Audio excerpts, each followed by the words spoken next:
Well, welcome, and it's a great day to be a Husker. This is a brand new Five Heart podcast. We are your hosts, Greg Mahochko, Minnie Hunt, Fred Sacco. Celebration Thursday as the Nebraska men's basketball team finally has advanced out of the first round of the NCAA national tournament.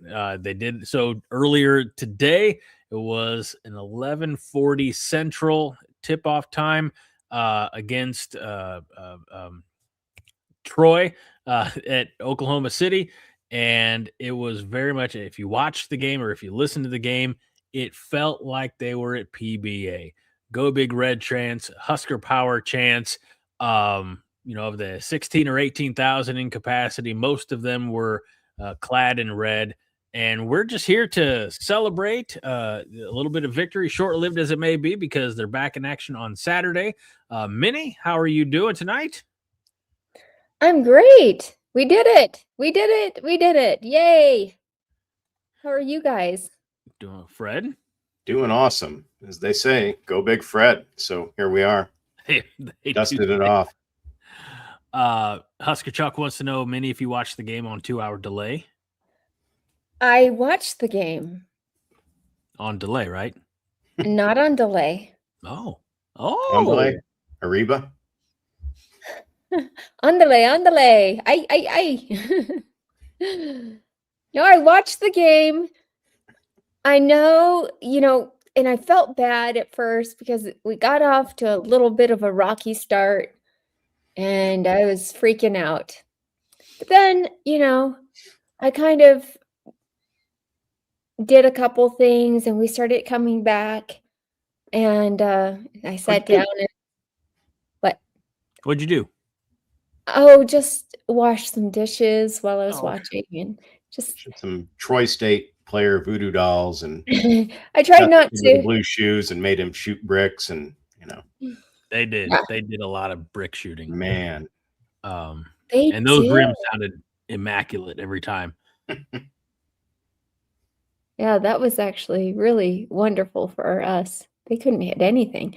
But then I have to admit, in the second half, I was watching over here on this sofa and I fell asleep. What? I know. Just for a little bit. Like, I don't even know. Maybe not even 5 minutes, 10 minutes, 15 minutes. If it contributed to the win, then do it again on Saturday. Right with it.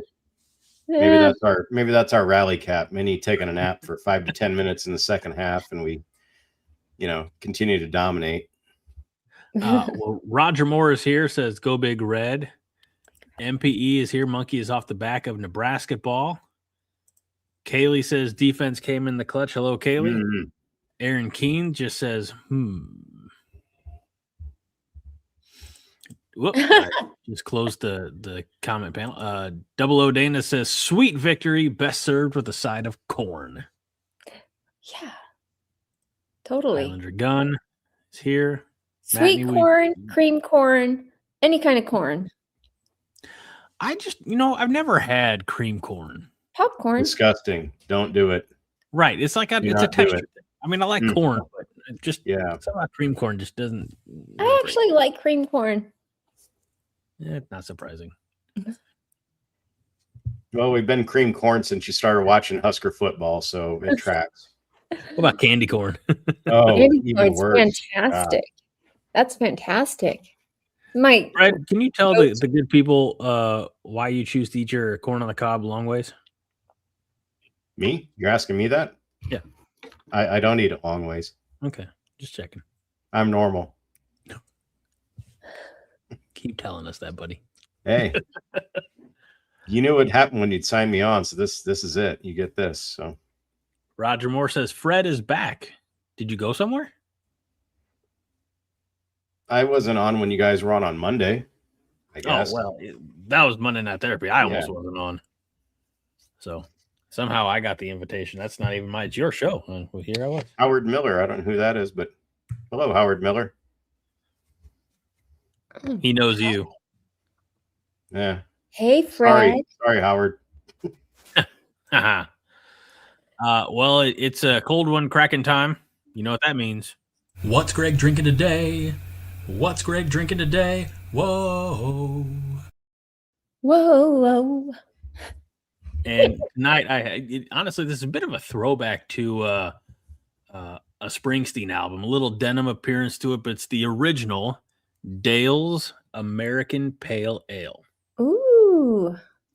Now, this might look plain and simple, but this is going to pack a punch. 6.5% ABV.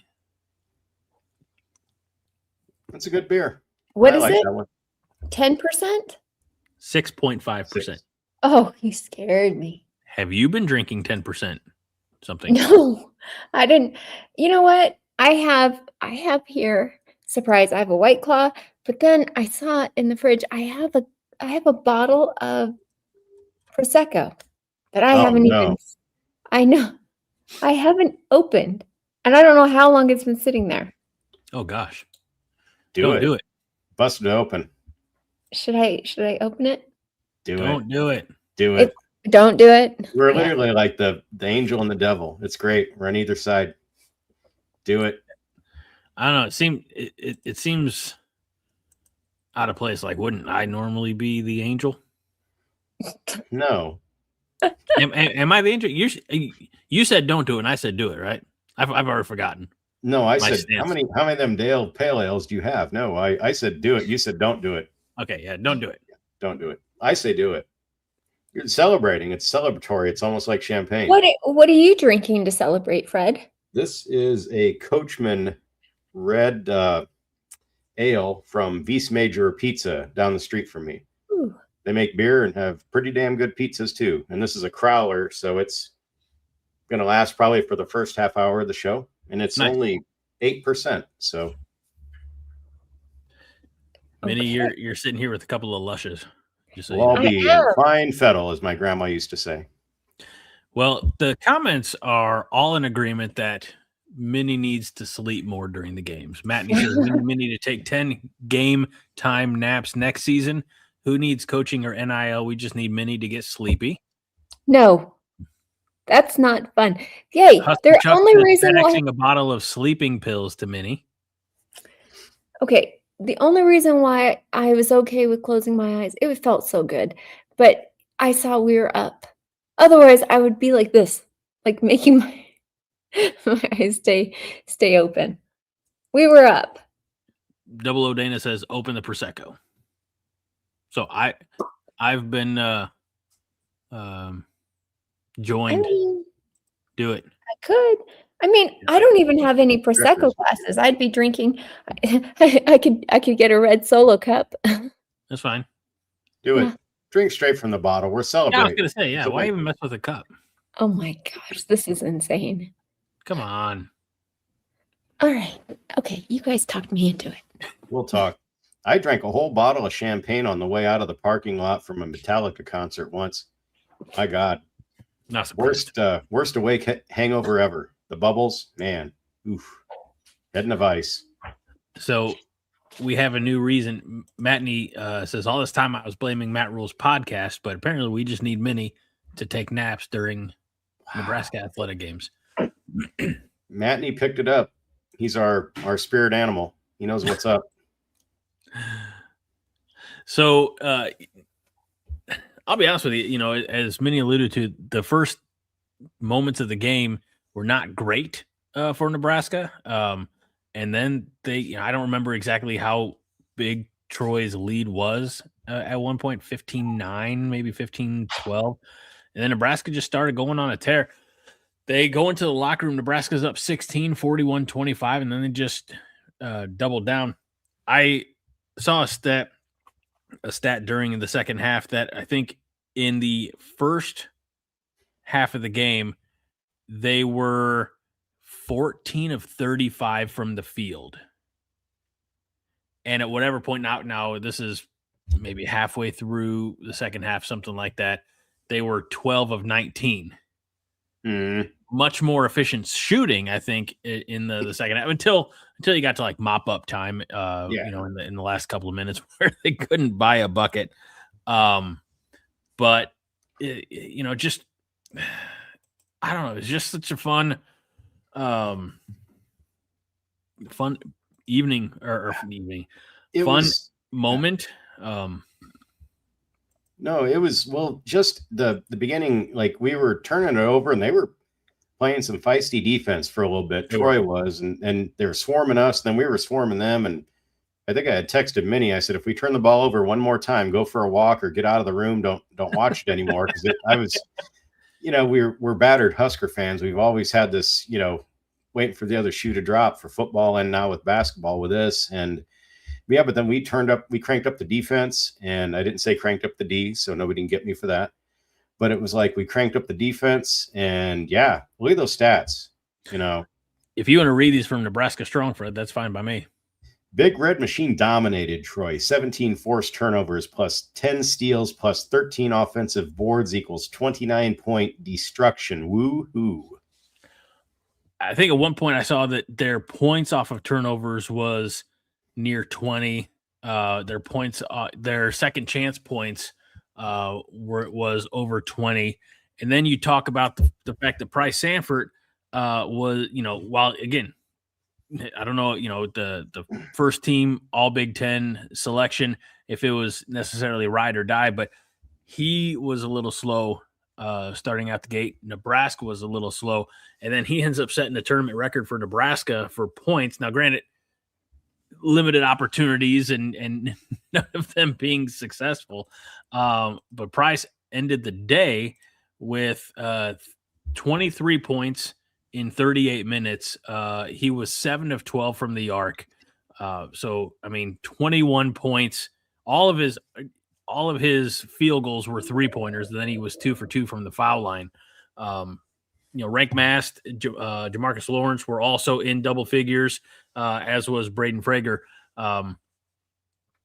It was, as crazy as it sounds, it was a team effort because, I watched a lot of the motion on the front court, and, guys were moving, screening to the ball, finding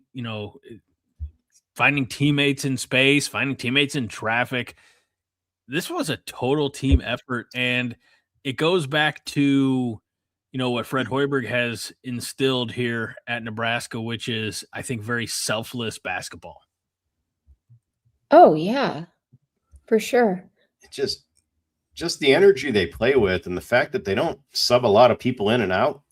Yeah. For the most part, it's like that was my biggest thing, because it felt like as the season wore on and, we lost those 5 games that many watched, and it kind of kept happening, and but you could see other comments and people talk about not lack of energy, but just run down. And then certain guys were off and certain guys came back from injuries. And that was kind of my thing. I was like, what if this Troy comes in fresh as a daisy and we're still run down, and they catch us, and then it becomes too large a mountain to, climb. But then they just broke it open, the 9-0 run, and then it just kept pummeling them. And yeah, I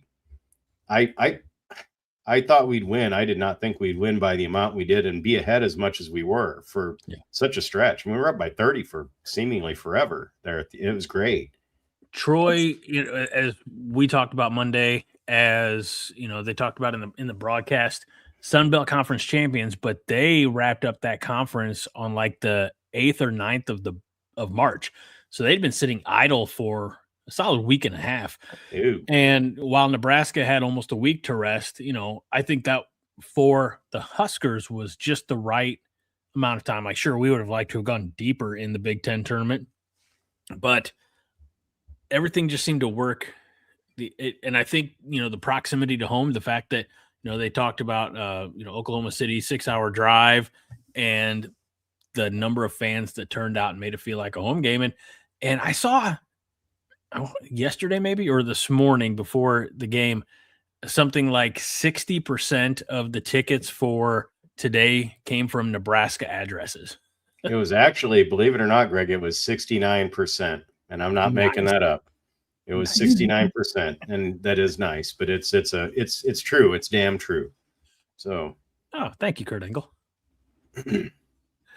No, it's So we had the home court, as it were. I mean, you knew we would. You knew our people would travel. It would be electric. And I mean, I'm not the basketball X's and O's guy, but I can see energy and I can see fight and just the willingness to just tear into the opponent. And they did. And at the end, we're kind of joking. We're watching it work, and some of us were like, maybe save some of the threes for the next game because we were still drained. But then when we subbed everybody out, it was funny. And then it was just like everybody ran down and just chucked up a three just to see if they get on the scoreboard. It was kind of fun. But yeah.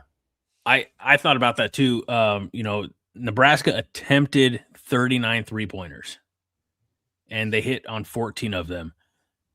From the field, they attempted only 65 field goals and made 28. So half of their field goals were from behind the arc. and 7 of those were Pryce Sandfort, right? So he made a quarter of our field goals. And, as I mentioned, Rank being in double figures, but doing it different, because he's got the ability to hit the three ball. He didn't today. But, he does that under the bucket, work, got some offensive boards, had some putbacks. He finished with 6 rebounds, 7 assists. Nice stat day for Rank. And again, 11 points to go with it. I mentioned Jamarcus Lawrence, Braden Frager each had 13 points. We need to be able to spread the ball around, right? It can't fall on any one. If Pryce on Saturday against Vanderbilt, if Pryce wants to, hit 40 points, fantastic, but he's not doing it by himself because he's getting open. Guys are finding him, and he's making the best of those grab and go shots. And Jamarcus hit but there was a stretch I was watching, like he hit a 3, then he hit like kind of really contested jumper, kind of up in inside, and it was like it just, and he had this look of just supreme confidence as he's walking back, just like yep. You could just see him just nodding, and it was like, and then the other guys were laughing. And it was just, it was great. Like just phenomenal. I couldn't have thought of a better, and even guys at work were saying same thing we've talked about weeks ago, Pavelka. I haven't heard it yet. I haven't heard his call, but I got to listen to that at some point because I felt so good for him, Let's see. Roger Moore says there's no I in team, just meat.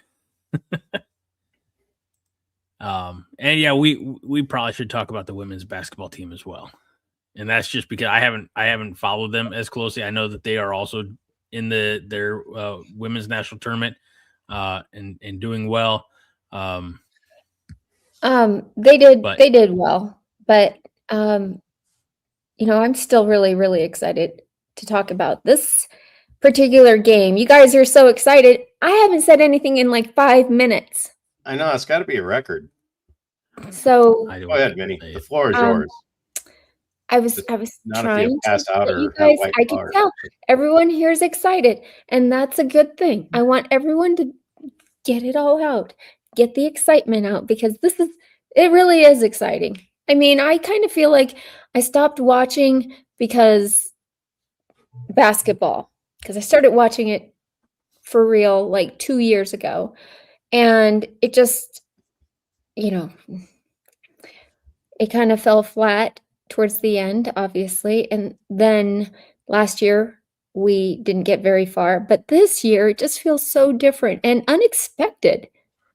And you may speak. I'm not saying I need to just be the only one to talk. Last year, we did get far. Last year, we were the inaugural crown winners. I know. In Las Vegas. It wasn't the NCAA tournament, but we did, and that was part of our 24 plus win streak that we were 20-0, and then however many 27 maybe dating back to last season. So maybe not quite 27. Crazy streak. And I mean, just being the doubting Thomas that I am, and that from my football commentary as well. But it was like I felt like it was a paper tiger thing. We won some shit tournament nobody ever heard of that was new. And then we beat some teams that you never knew what was going on with them. And I was just waiting for it to be like, okay. They shut my mouth. It's like phenomenal. did a great job. One thing I noticed that they did a lot of this game. To me, they started off with a lot of nerves, and I think it took them a second to settle down. I think Husker Check, I highlighted the comment that they made their first 3-point shots. And when it started off like that, oh gosh, my heart just dropped. And luckily, that's about as good as they got. Yeah, but one thing I was going to say is you guys talked about them sharing the ball a lot. To get Troy off of, their game, they were just, passing the ball so much to get an open guy. It was really exciting to see. Just really looking to, get an open shot, an open three. I know, we talked quite a bit about the offense and defense, certainly, the amount of turnovers. But what we were able to do to shut down Thomas Dowd, who, we talked a little bit about Monday Night Mini, I believe Sunbelt Conference Player of the Year, maybe Sunbelt Tournament MVP, and came in averaging, I want to say. Won. They won the Sunbelt Conference? Yeah. Yes. Uh-huh. Yeah. Sorry. But Thomas Dowd was, I believe, the MVP. Oh. And Nebraska held him to 4 points.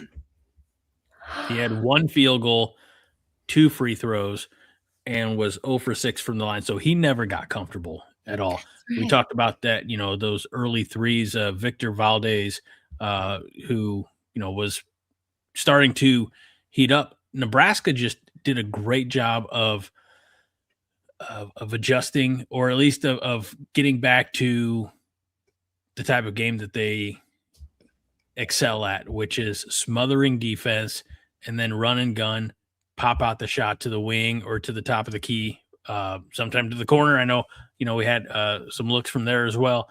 And then it just became who's going to step up and hit that three. And quite often it was Pryce. Berkey had one there at the end. Rank tried. Cale Jacobson had one in off the bench. Again, team effort. Do you guys happen to know what's the deal with Lawrence these days? Jamarcus Lawrence had some, yeah. Yes. What's the deal with him? I didn't realize that he had left and come back. He went to Rhode Island or something. He did. 2 years ago, he was a Husker. Last year, he transfer portaled to Rhode Island and came back ahead of this season to, finish his collegiate career as a Husker. Why? Do we know why? Rhode Island. Why would he go to Rhode Island from Nebraska? You like Family Guy? I don't know. Quahog is great this time of year, by the way. Just saying. We know that's not true. I'm just curious. It just seems like something that I would like to investigate a little more. I mean, he's from New Jersey, so there's some proximity. Yeah, regional. Okay. I mean, I don't know why. I didn't ask him. Well, why not, Greg? Why don't you reach out to him? Hey, I mean, he wants to know why you went to Rhode Island. Is Rhode Island any good? They're one of those teams. Yeah. Haven't they been all right? URI, right? Yeah. Yeah. University of Rhode Island. Mm-hmm. Yeah. Okay. I think they've been one of those that's they would go in and make a little noise every now and again. I mean, they were my recollection is kind of like a Creighton type of a team from out east. So again, I'm not the basketball guy, so yeah. Should we bring up the fact that we did better than Creighton? We did. Did Creighton go to which one did they go to? They go to the Crown one? I forget. Everybody's been talking about it. I spaced it out because I don't care. I know, because we don't care. We're like, but we did better, so that's good. I root for Creighton if they do get in the NCAA and they get to the second round or something. I'm all about them, but otherwise I don't. You are? It's fun. They're right down the street, for God's sakes. I can go to their game in 10 minutes. And after this year, you probably get a lot Season cheaper. tickets. Oh, yeah, definitely.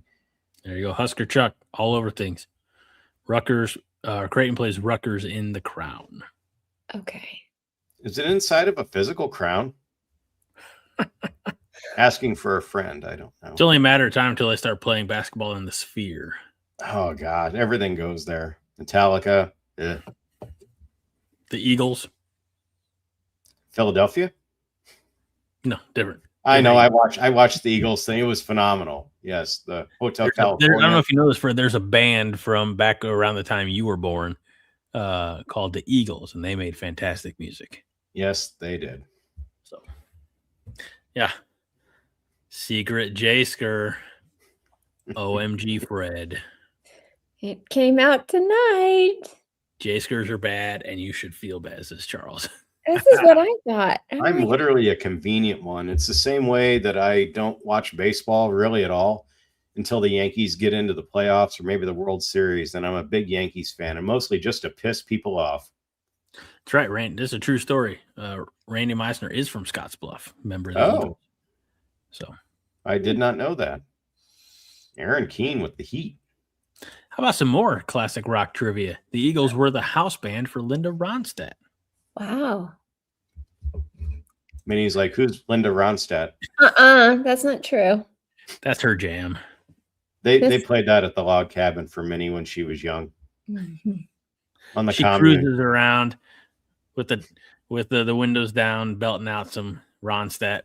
I couldn't name a Linda Ronstadt song right now. Gun to my head. Me either. So we know that's not true, Minnie. Okay, stop. Oh yeah, you're no good. Yeah, baby, you're no good. Yep, there you go. Christopher Foote got Baby, you're no good. See? Minnie sings that before the show starts every time we're on, before we're here. You think she says that in the mirror? Or does she wait till we come on and like when we can't see her, she's like, "You're no good. You're no good." That's before we're here, I think. So tonight we beat her. We were here first. So, all right. So Nebraska took care of business early today against Troy. Can we just collectively have a cheers for that? What was the final score? 74-60. No, 74-45, I believe. Got him by 29. 76-47. I was close. There it is. Yep. There you go. Yep. Had it up. Okay, ready? Everybody get your drinks at home, wherever you are. 3, 2, 1. Cheers.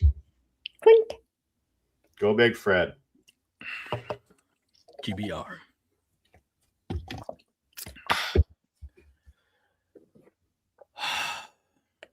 Now it's on to Okay, so what's next? We have Saturday against Vanderbilt. Yes, Gloria? that's how the tournament works. Gloria Vanderbilt. And her jeans line. What? He mentioned it. It's not my Aaron fault. Keene wants to know if this was a quality win or not. Ooh. Husker Chuck probably knows better than any of us because he's all over it. I don't know. I have friends that apparently somehow pay attention to things, and everybody was scared we'd lose. But some of them were saying they were a viable opponent and it would be tough. So that's my thumbnail sketch of if it was a quality. To me, it's quality win. We got the monkey off our back. But I get Keene's question as well. Was this like a team that's like, oh, yeah, you beat Troy? Or it's like, oh, yeah, you beat Troy. It's like beating Nebraska in football, you know? I actually have an image that I think will help answer that question. As far as the quality of the win, Nebraska is number 1. I don't know if anybody else saw this tweet. Huskers' average margin of victory in NCAA tournament wins is 29 points per game, which is the best of all time. Case closed. So, yeah, quality win. If we were doing the judge thing again, and I had my gavel. But, yep, case closed. So, I mean, Best of all time for Nebraska. It can't be the best of all time. No, it's Because- best of all time, period. Yeah. It is. Michigan just beat who are they playing? I forgot. But they beat them by We're talking average margin of victory. average. NCAA Tournament wins. So 29 divided by 1 is still 29. Average of 1 is still pretty damn This good. is true. I'm like, wait, I don't get it. Aaron Keene knows how math works. That's right. And yeah, somebody, talked about Nebraska Strong says it was a quality win. Troy took UCLA to overtime. He did mean USC, and we beat USC handily. We did not get hammered by USC. All good Nebraska Strong. So, I mean, again, they're a conference champion, and we went in there and took care of business. That's all I can hope for. And that's all it should be is sport in any of this, and all the theatrics and the nil and the portal and all the excess stuff. It's taking care of business, actually doing your job. And the team did their job. They beat the team they had to play, simple as that. And it's great. It's just fucking phenomenal. It was Troy. Christopher Foote wants to know, was it Troy Aikman? It's Troy from Alabama. It's true. Minnie, I'll let you read this one. What? I'll let you read this comment. You don't ever read the comments anymore. It's clean, Minnie. You're not going to get mad. I had to read it all the Not way a Fred through comment. because I wondered. Kaylee has good stuff. She's not She mean. always has good stuff, but even she can throw a little shade. No. You guys are known to set me up. Us? Yeah. I don't know that I've ever done that. I'm offended, honestly. Shocked. Yeah. Shocked, I say. Amazed. Kaylee And amazed. says this was a quality win. Troy's a solid team, but we made them look like they didn't belong. They had a guy that looked like the Mad Magazine kid, like from years ago. I saw your comment. Lord, that fucking guy, man. Whew. He's one of the ones who's going to be back next year too. Just be ready. He can fly around with his ears. It's amazing. So mean. Can you be nicer, Fred? Nope. Okay. At least I asked. At least you tried. Oh, Aaron Keene. yeah. Aaron Keene says, "Okay, I'll trust chat that this was a quality win. He doesn't trust us. He trusts chat." I mean, honestly, that's all we really ask you to do, Mr. Keene. That's the way to go, Keene. Hell, I don't trust myself sometimes. So there you go. Also fair, honestly. But we also know you, Fred. Yeah, you do. Charles Hullett, great point. And it shows how long he's been following the team. Man. Matney, the chat has spoken. The chat has spoken. So I had sent something to the coordination team via Slack a little before the game started. I said, hey, when we win, if you could record your reaction, your celebration, I wanted to put a little montage together. 3 people did it. You didn't ask me. It was in the Slack. It was in the Slack, Minnie. I didn't want to do it because I was at work and I don't know about the legality of recording your workplace. So I was a good little soldier and I didn't do it. And then can't wait to the see way the 3 that who a couple did. of them were formatted, I can't get them to play. So, Oh, that's a bummer. So apologies. Thanks to the coordination crew for one of them was Andy Ketterson, and he was at a bar, and I can't get his to play. So, sorry. To be fair, if Andy was at a bar, I don't know if we want it to play just because I could imagine Andy at a bar. It's probably about as bad as me at a bar in a sporting event. But no, I can't imagine anything's that bad. Well, you got to come to Nebraska sometime, Greg. That sounds like a good time. Yeah. Somebody to go to jail. That's right. Aaron Keene says some people take the name of Slack literally, it seems. That's great. And living in Omaha, David Matney, the official realtor of the 5 Heart Podcast, says going forward, all of my major life decisions will be made by the chat. You know what? I co-sign that.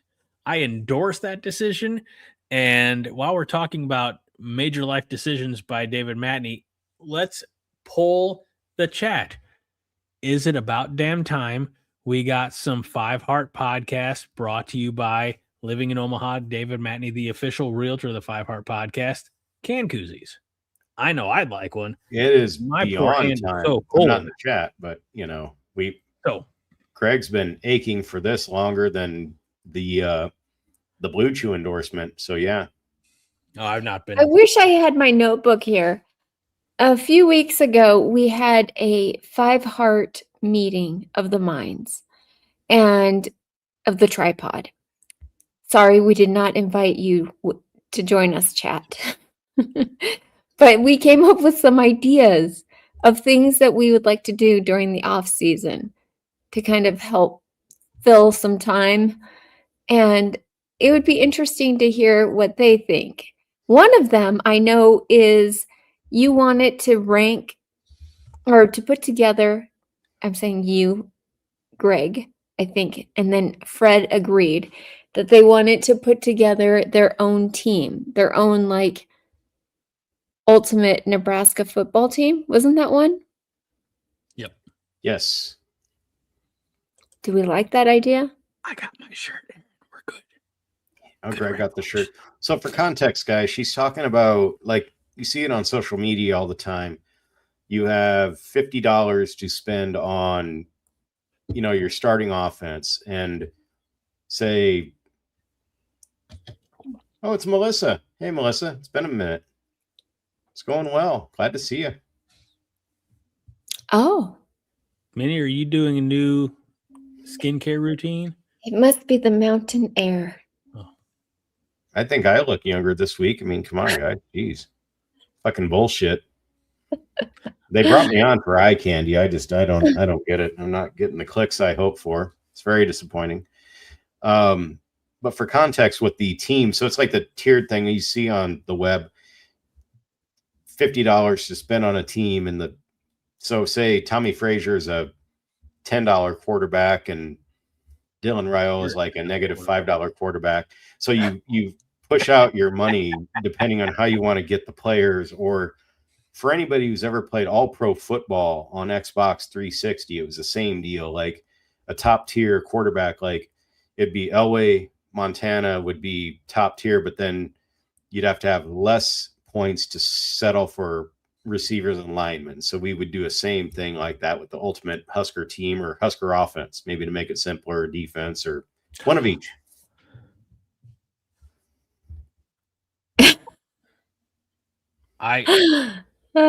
Some of these ideas are hilarious. Okay. I'm going to throw this one up here. Nebraska strong with what I think is honestly a brilliant idea. Oh, no. But proximity is going to make it a problem. How about a skit where Greg and Fred just try to throw footballs at each other's crotches for 10 minutes? No. Okay. But I've already had my kids. I got Dylan's arm. I can barely get it ball, 25 yards downfield. Feather it in. Think we're going to like stand apart? Yeah. Okay. There's a lot of logistics got to be worked out there. I noticed there was a lot of crotch shots in today's game. Did you guys notice that? Yeah. What the heck is going on with that? At the end of the half, our guy that got, I can't pronounce his name, I thought he got hit right in the dick, but it was like in his inner thigh area. And I thought actually that might be as bad because he took a knee right to that. And yeah, I thought, that wasn't a LeBron thing. He was like down, like it hurt for a minute or two. It made me feel bad. Like I was like, ow. Minnie says it made me feel bad. Like normally I like to see a man get kicked in the dick, but today a girl has no idea. I see guys act like they're in so much pain. I don't know. I think guys are over. Honestly, from what I understand, it hurts more than childbirth. Oh, no, don't start that debate, Greg. No. Yeah, there's no way you can compare that. There's no way you can compare that. Keen had a good question. What was the area that he might have got hit, Minnie? Well, we were using the word crotch, which I don't like that as much. He said crotch. You said it first. You said it. No, you hang up first. No, you. But still, Hey, Minnie, can you read this comment? No.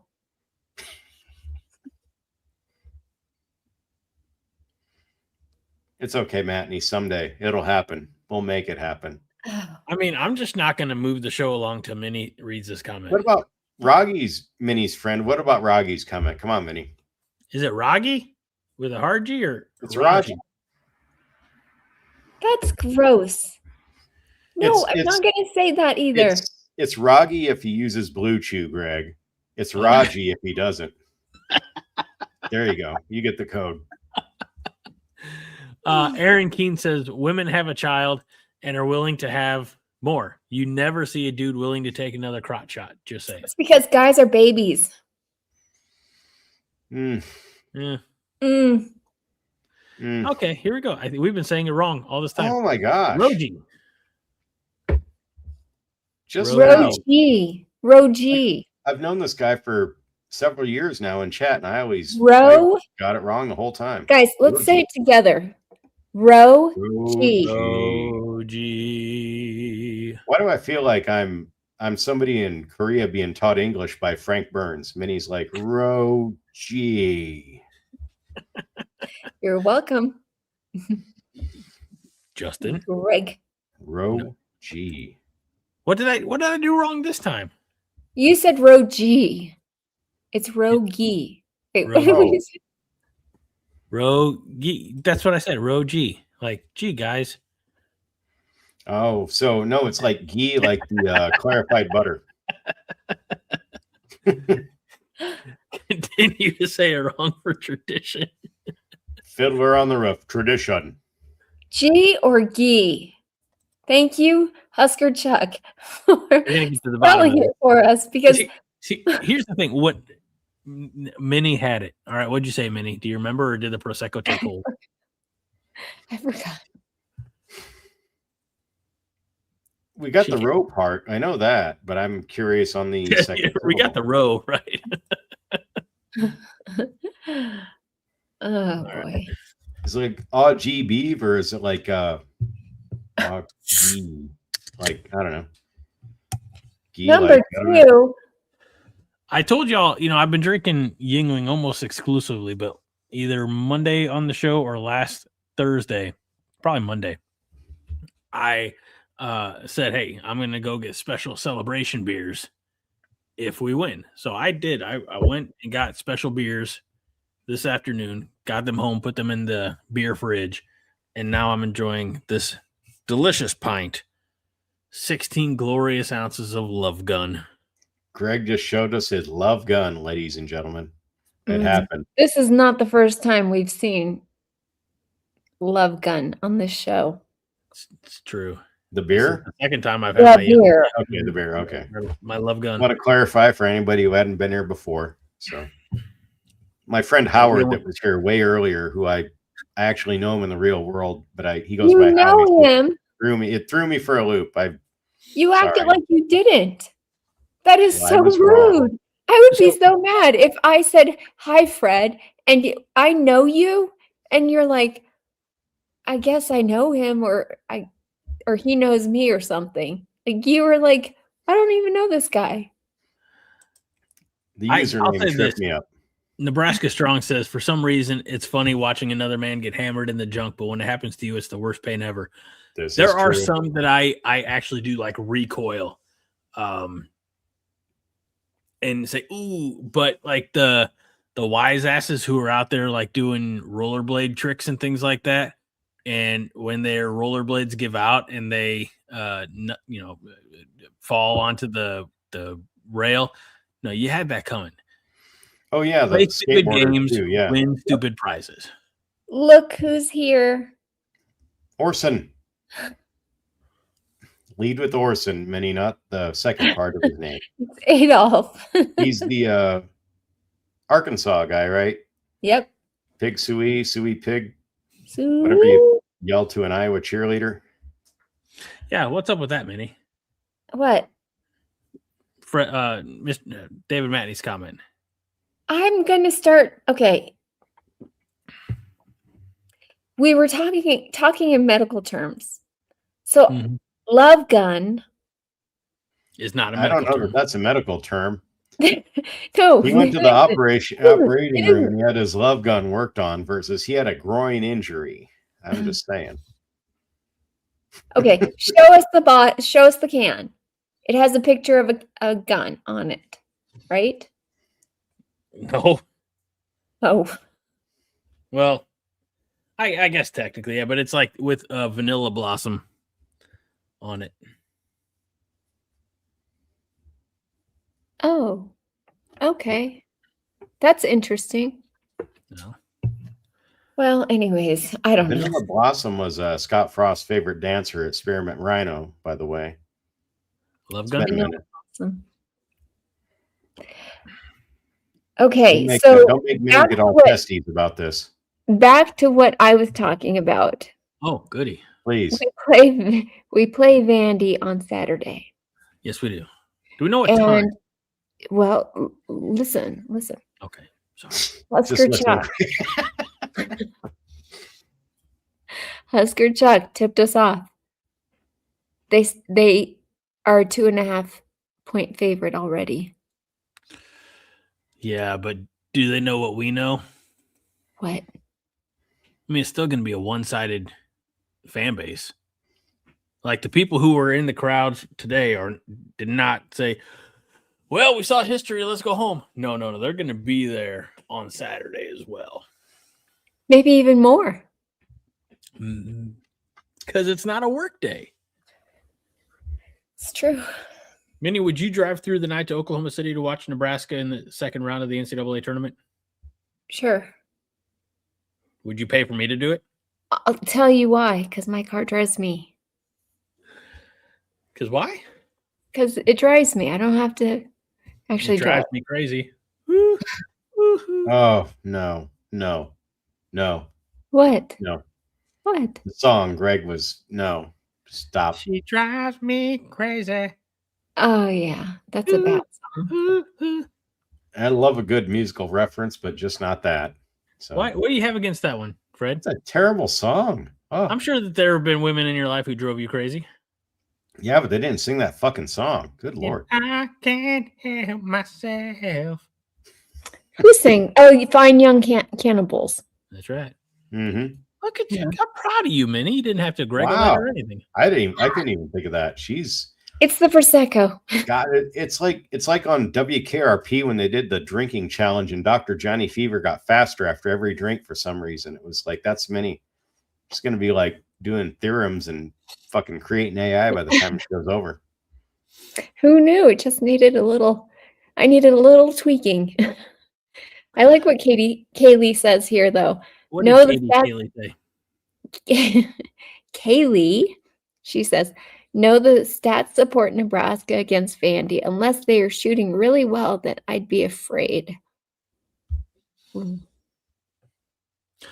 She expands and says Vandy likes to get into shootouts. They're number 44 in field goal average, but 207 in opposing field goal average, 238 in opposing offensive rebounds. If we rotate well and are on from three, we've got a great chance to savor the sweet of the 16. Wow. Woo! Aaron Keene says, what is a WKRP? Minnie, probably. Not true. Because look at this. Nicholas 2447 says, trivia. She Drives Me Crazy was the #1 song when my wife was born. What year was that? Guesses You in do WKRP, but please continue. Yeah, that's quite the change. I want to say it was 86. I'm going to look that You're up. wrong. You're I wrong. feel like that was when I was in high school, so it was like 90, 91-ish or something. Yes. I'm going to go with Fred's answer. So it was released in 92? '89. Oh, okay. 89. So 89 was a good year. That's when you were in high school, right? Oh, nope. I was still Freshman. junior high. 1990, I was high school. That's when we won state. Yeah, 89, I was 8th grade. Yep. let's see. It's okay, Manny. You don't have to do math right now. Good. So 89. Yep. And Nothing all to do of with these PRP, kids, but that's all right. all of these kids that played today were born in. I know we're getting off The 20, topic. the aughts, the early aughts. I know. Isn't that crazy? We'll just pull up your Dylanpedia, Minnie, because that's what you can base like all the players' names and dates and ages off of, basically. Or did you throw that out finally, hopefully? Oh, Charles Hewlett says it was released in '88. Dadgum, according to the CD jacket. And Charles Hewlett We're probably splitting has. hairs right now. Charles, do you have Fine Young Cannibals CD? It sounds like he does. Sounds like a good Lord. Never heard of a person who actually owned that. That's amazing. Back on topic. Yes. Kaylee says, plus, Nebraska is ranked number 13 in defensive efficiency. The highest ranked defense in the SEC is Florida at number 23. Next is Tennessee at number 40. They haven't faced a defense as good as us. Ooh. You guys are really making me feel like we have a chance now, and that's kind of upsetting me because I was just thinking, to be happy right now and just roll with it. But now I'm kind of starting to think we're going to win again. Oh no, you're starting to get that little thing in your Husker heart called hope. I know. Got to get it the fuck out of there. I don't need it. Charles Hewlett also has a Gin Blossoms CD. Okay. Charles Hollett is freaking awesome. We're having a good time. Double O Dana says facts in this show. Sometimes, we're what we call infotainment. We bring a little bit of information and what we hope at least is a lot of entertainment. There's a little bit of attainment. And honestly, that is an FCC regulation that goes back to the 1980s for children's programming. They said you can have a children's show, but it has to be X% educational. You're welcome. Thanks, Greg. Gee, I didn't think I could get through my whole life without knowing that. Oh, by the way, Melissa calls it we are going to broke it out tonight. What, Fred? I'm saying you're lucky that Minnie's lucky that you broke that out tonight, that knowledge. And I hope so, Melissa. I really do. 5 Hearts, where the facts flow like 5% plus ABV beer. This is 8. 6. This is 8.2% actually. So, This is hitting hard. I don't even know. We can tell. This one's only 4.8. No, everybody. Like an amateur. Prosecco. Holy cow. Okay. Does anyone want to take a guess at this? How much? Probably like 11.2. 11%. They get the smallest one of us is drinking the highest percentage ABV beverage. This isn't going to end well at all. That's good. I think I'm going to switch back to my Diet Coke. Minnie, you don't have to drive anywhere tonight, do you? No, I get to. In fact, if I want to, I could take you guys with me and go and lay down on the sofa and take a nap. Do you think that's going to make the second half of the show better if you take a nap? Well, we'll finally win, Greg. We'll win because she'll take a nap and. Oh my! No, you'll make it, Minnie. You got we've capped out. Minnie, do you have any football news for us this week? I do. Oh shit! She said yesterday.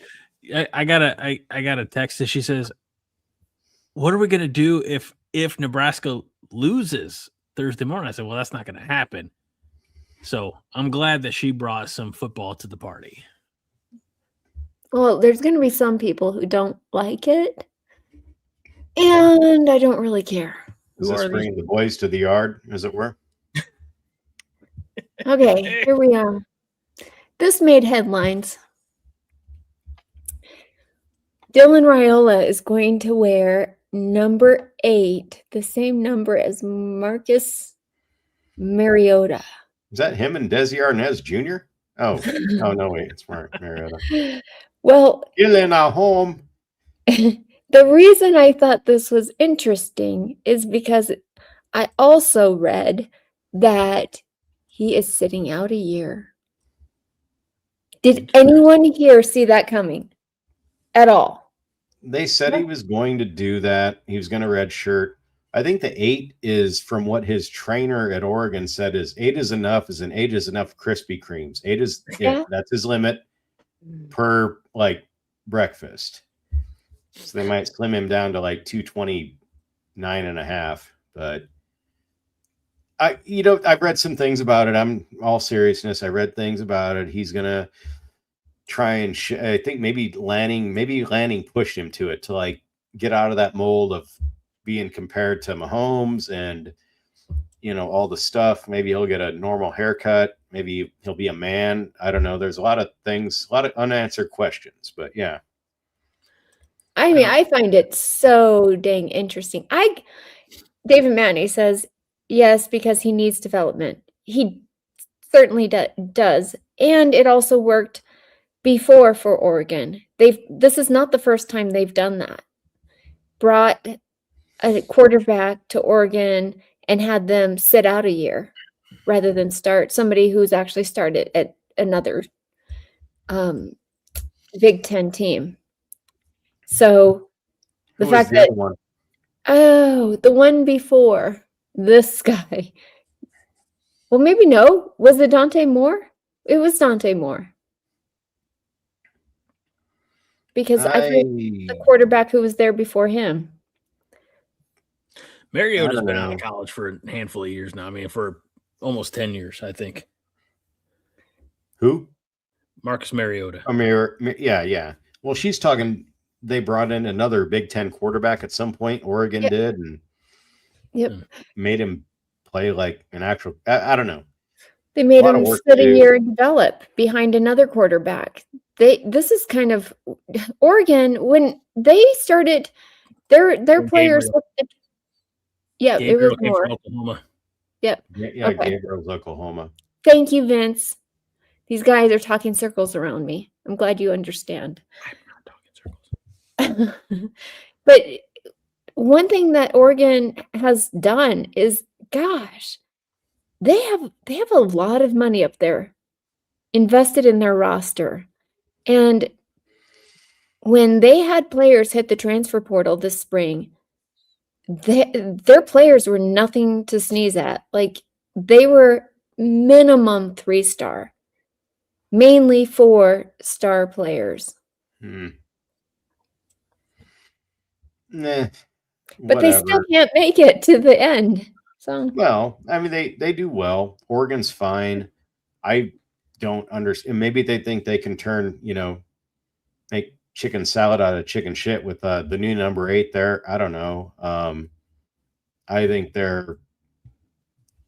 have other people they can play, and they know he'll leave if he doesn't get what he wants. It's nice that he thinks he's going to sit. That's unprecedented because he's not weighted anywhere. He always goes where he can play next.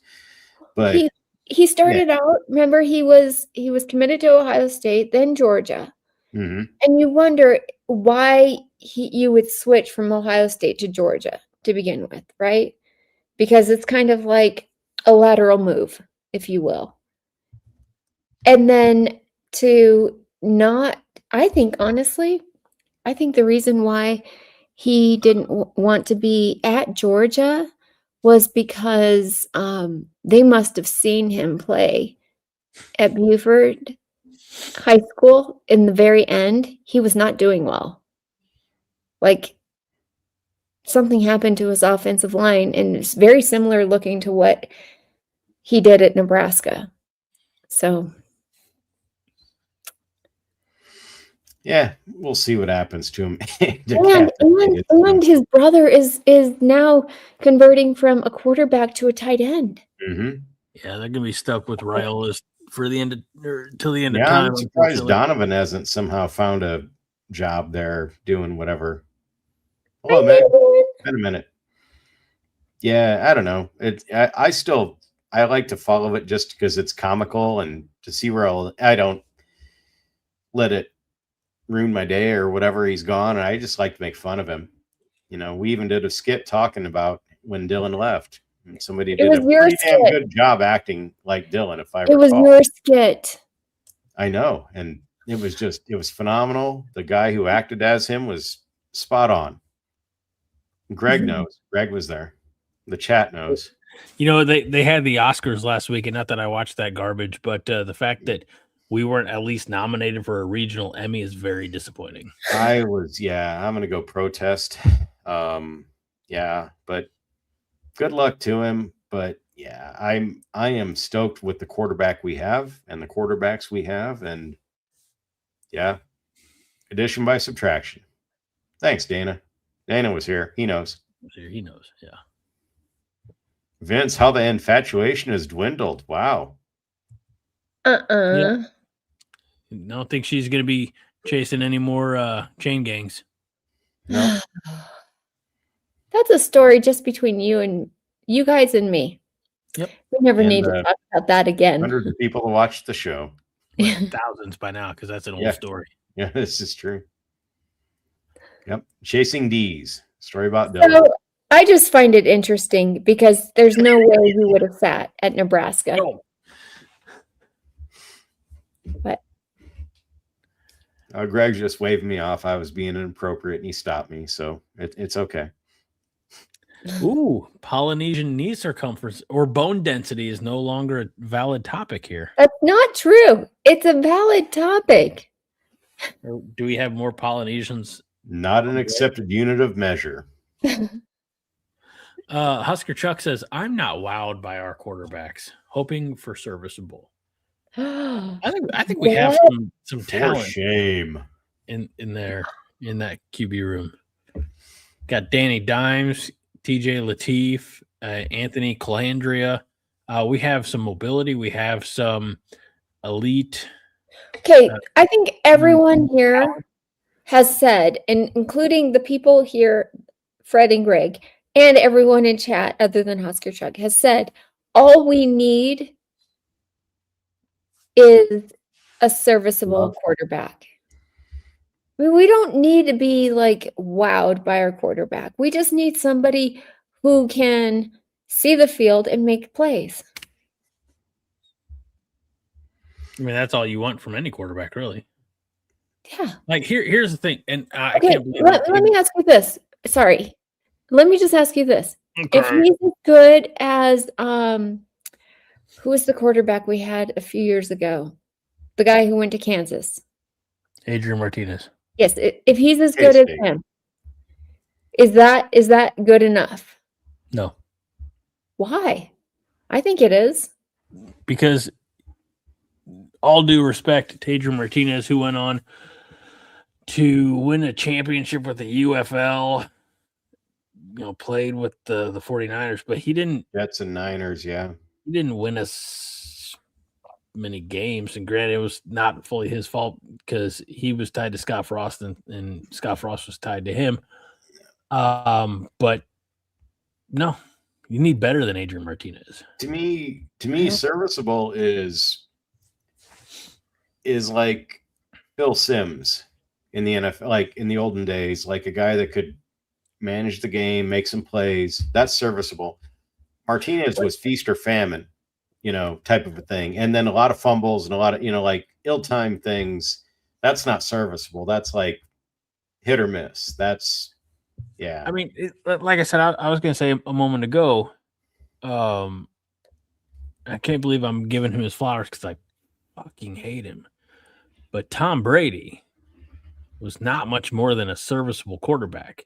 He was just a game manager. He didn't have a huge arm. He wasn't mobile. He just made throws and just was accurate. And it pissed me off that I said that. Oh, I'm so mad at myself. But he didn't have to be spectacular. Nope. I don't need spectacular. I just, make the damn regular, make the correct reads. And, and if you're anything like Tom Brady, have a few rule changes go your way that positively affect your team. And also cheat and spy on other teams and deflate your ball and things like that. So, well, if you talk college serviceable quarterback, I think Major Applewhite, Texas, he did just enough to win. He was just played smart, didn't make mistakes, didn't turn the ball over. That's serviceable quarterback. Martinez was kind of feast or famine. He'd have some big plays and then he'd fumble the ball at the last, or the pick or it just hit or it's just too hot and cold. So I think Calandria is going to be a definite upgrade from what we had. And he had turnover issues. He did better in his second year at UNLV than his, previously. And respectfully, Fred, I don't even want to crown Calandria as the starting quarterback. TJ Lateef, I still think, there's going to be a true competition this offseason, like right now. And I think to an extent you have to like give a little bit of an edge to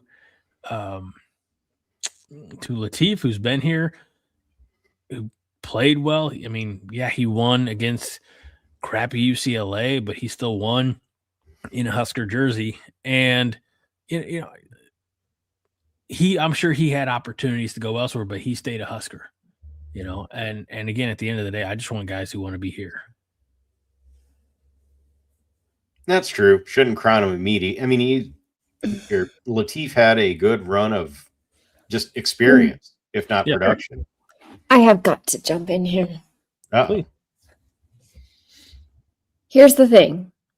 Dana Holgerson has said, he said that he is seeing Anthony Calandria do things that he hasn't seen done here since he's been here. It sounds to me like and other people have said similar things. It sounds to me like he's kind of what we needed. And I don't know, maybe the question, Husker Chuck, is what exactly do we need? We don't know, because we have a brand new offensive line. We have some new wide receivers. I mean, our offense is going to look different. Luckily, we have a offensive coordinator who's been doing this for 30 plus years and can change the offense based on our personnel. So I think it's just, let's see what he can do really good, right? And John said it last week when John pointed out, Dylan would change play calls and have running plays instead of throwing plays all the time. So that doesn't help when we don't have blockers.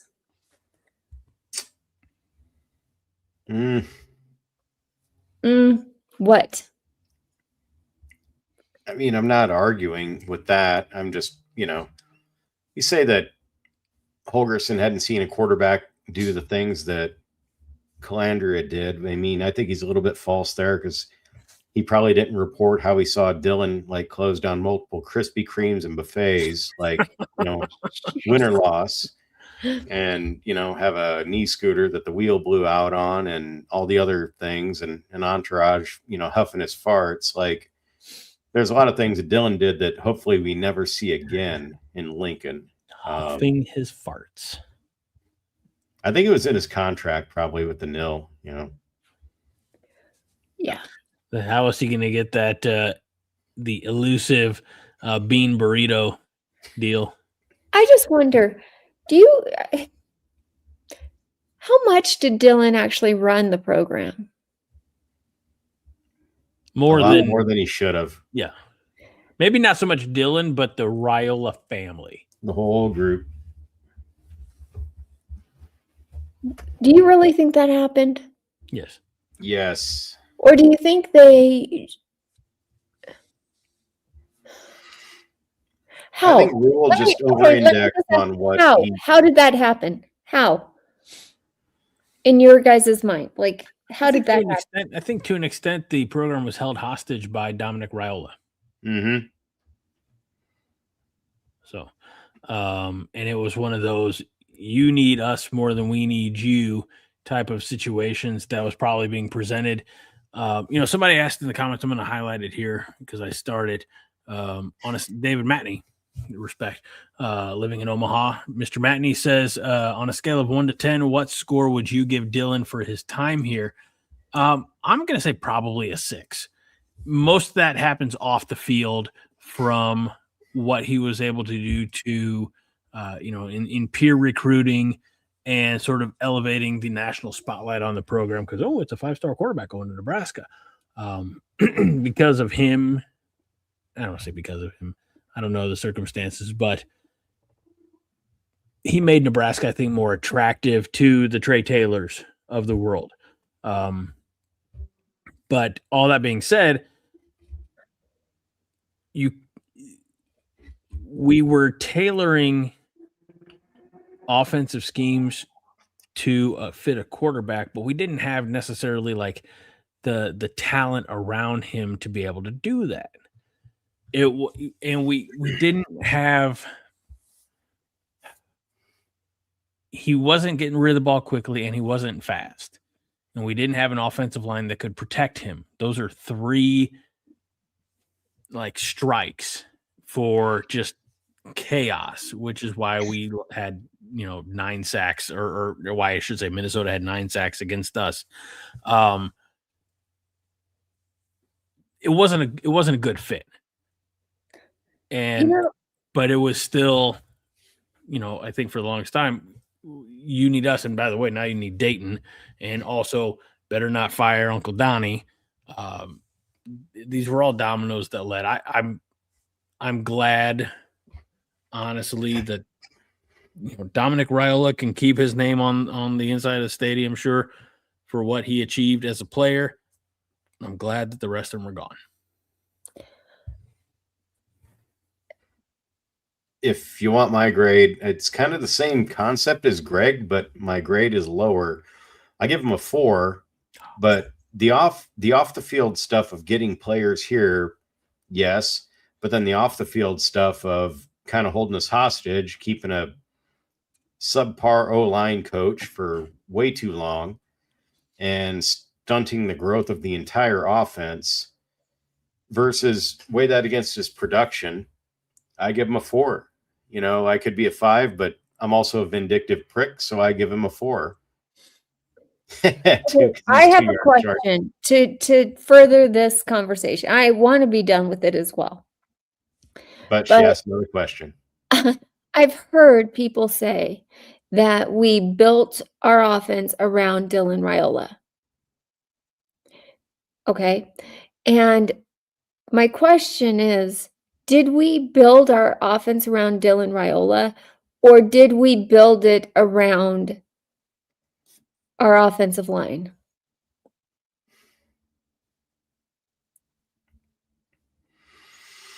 Yeah, what offense? I still think we built it around him because there were so many. It was drop back pass, statue back there waiting for guys to get way deep on these deep routes and then throw it to him. But then it was behind a line that just couldn't do the job to protect him instead of doing things. And I know I've said this a bazillion times, and then I got roasted because it only happened once. But you compare the offense that we had with Dylan to the offense that we had with TJ against UCLA. And yes, I know they are not the 85 Bears, but you compare the style and the tempo and the just seeming happiness to be out there. 2 different things. Yeah. So there was something that was cobbled together to make Dylan look like a star, apparently, and it hindered the whole team. Then we played a Holgerson offense for 1 game against UCLA, and it looked like an offense that was inspired. So I think we tailored it to him, but I don't know what the fuck the suit was supposed to look like. Yeah. Nebraska Rascal says our wide receivers were also part of the problem because they lacked winning off the line of scrimmage and creating separation. And Kenny EIEIO says, considering Dylan was a true freshman and sophomore, I would give him a solid 7. Oh. Yeah. And Kaylee, we're not ready for this one. We're not deep enough into the offseason. We haven't had enough to drink yet to address your question of have we overestimated Matt Rule. Kaylee, you asked that question to us again in May, and the two of my colleagues take it big swigs. I'm pissed off because I missed Matt Rule yet again. He was at Big Grove Brewing right down the street on St. Patty's Day. Took a picture there with the staff, and I know half of them, and I was not there. But I wouldn't be at a bar on St. Patty's Day. But, yeah, he was not wearing a backwards hat, but he was wearing green. So maybe he's going to Oregon too. Who knows? Disgusting. Yeah, there was a lot of conversation in the comments about, Dylan, the audibles, fades. Were they all fades? Were they audible to, like John said, audible to rushing plays? I mean, it's, at some point you have to stick to the script, so to speak. And if Dylan was audibling out of passing plays to running plays, kudos to Emma Johnson, I suppose. I'm with Husker Chuck. I have to say. And the fish? And the fish. Yes. And his fish tanks. And his coin collecting. He has very interesting hobbies. Husker Chuck's cool. To answer that question, I know we scored 7 in the second half, but to me, that's Rule 101. You two were at the Colorado game. We kicked their ass. But what did we do in the second half? We laid up. Yeah, we laid up and went to sleep because he has that whole thing. Well, we were in no danger of losing the game and our defense is sound. Yeah. And it was the same deal against UCLA. So I don't know that it was so much TJ's ineffectiveness or Holgerson's ineffectiveness more than Rule calling off the dogs. Can we okay. Kaylee, I respect your question. You are a very intelligent, probably one of the most intelligent Husker fans I know. But to be fair, I feel like Nebraska has done the switching coaches thing enough. I think we have to just ride it out with Matt Rule. Just see where it takes us. Hopefully, we don't end up worse off than when he came here. I don't think we will. It looks like we're already doing better.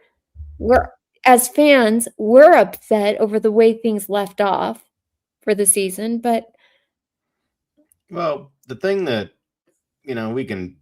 we've done so many postmortems on last year and the year before, but to me, the thing that really grinds my gears, going back to Quahog, Rhode Island, it's like we had the same second half swoon that we did the year before. And this was the year that we were tailor-made, had a good schedule, should have in theory done more with it. And I hope so. Like Zero says, yes, turn into Hoiberg. You hope Rule turns into Hoiberg. Really do. But then we've talked about it as well. The ego of the state for the football program is much, much larger than the ego for the state for the basketball program. So we can't fire the guy. Don't want to fire the guy. I want him to do well also, but I don't have the big checkbook that if we have a bad year next year and somebody's like, I want to write a check to make him gone, that's out of our hands. But the longevity of coaches seems to work. It does. That's proof right there what happened today. Fred Hoiberg was given time to figure it out. He didn't make the best choices in his first few years as head coach. And, I've said this analogy now 2 weeks in a row. It's like when you buy a house. And you guys, Here we go, Greg. It's the thing about the you furniture look and at me like I'm crazy, but I know what I'm does talking match about. the curtains or something like that. I forget Yes. how it goes. Don't pick out the curtains till you move in. Okay. Don't pick out furniture until you And you move see in. the carpet. Yep. Yes. Till you've had a minute to live there. That would be my suggestion to people. Charles says, "Gosh, let's keep Rule and turn into Iowa." You know, I think Haas said on a number of times on I don't the think Rule's Monday going to night. turn us into Iowa. We're not sound at anything we do.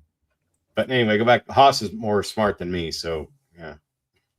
What were you Gosh, I'm gonna saying? start calling you Mini Junior if you're going to keep interrupting me. Oh God!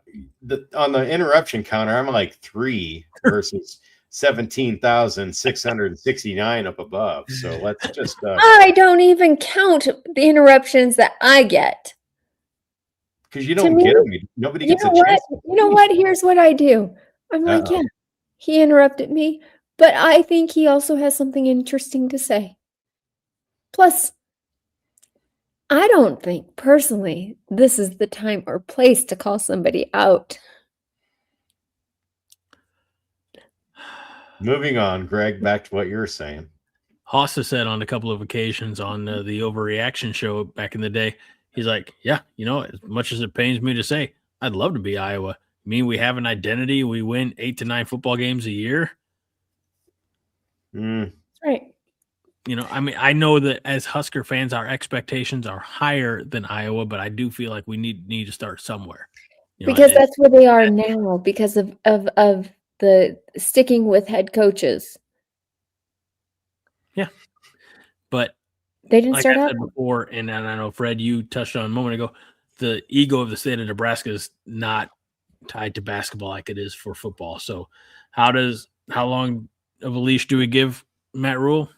Don't know. I hope, and he just has an extension from last season around the Penn State time. So, I mean, I hope all we can do is wait and see what the next couple of years looks like. And I say couple of years because we all know about the vaunted 2026 schedule. So we can't, you know, we just have to watch. And again, at the end of the day, like, we can't root for him to fail because then you're rooting for the team to fail. So I think at some point, yeah, you can be critical, but you do still have to support what's going on.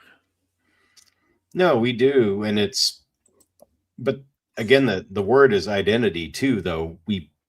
So far, we don't have one with Rule this far in.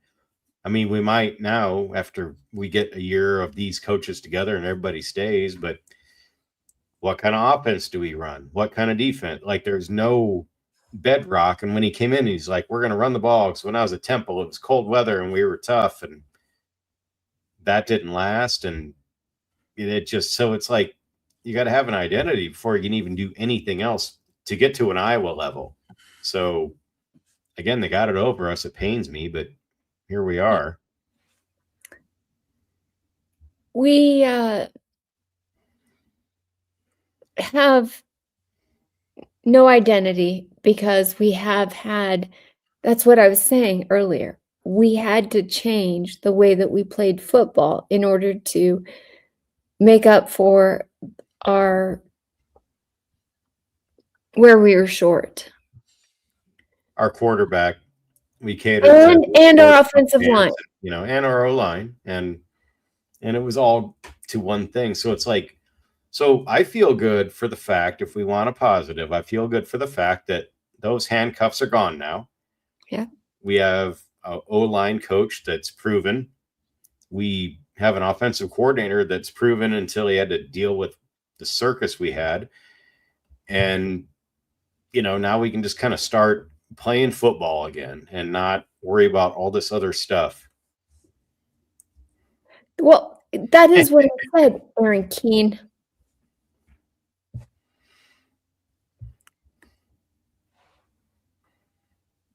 I don't know. I feel like I said the same thing, only not in those words. Kenny says you're right. You're right, Vinny. Rule is a fine coach, a great coach. We will see, but the team has gotten better each year, if only marginally last year. You know what? I like Kenny's unbridled optimism. Thank you for coming around, Kenny. I appreciate you. I like it. I wish I felt the same. I watched Carricker's interview with Tom Osborne, about a month or two ago. If you guys saw it, anybody in the chat saw it, but they were talking about Rule and the team, and then Osborne very gently said, maybe we've gotten to a point that, we used to expect championships and conference championships, and he said, maybe we've got to a point we just need to expect to have a decent season.